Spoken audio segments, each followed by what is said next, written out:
কিয়ামতের মাঠে যখন থাকবে সবাই ভীত, হাফেজদের মা বাবা তখন হবে সম্মানিত।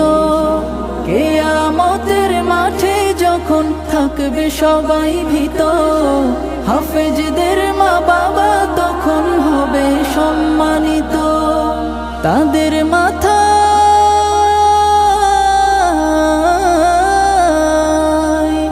তাদের মাথায় নূরের মুকুট দিবেন রহমান, যাদের বুকের মানিক হলো হাফেজে কুরআন, হাফেজে কুরআন, হাফেজে কুরআন।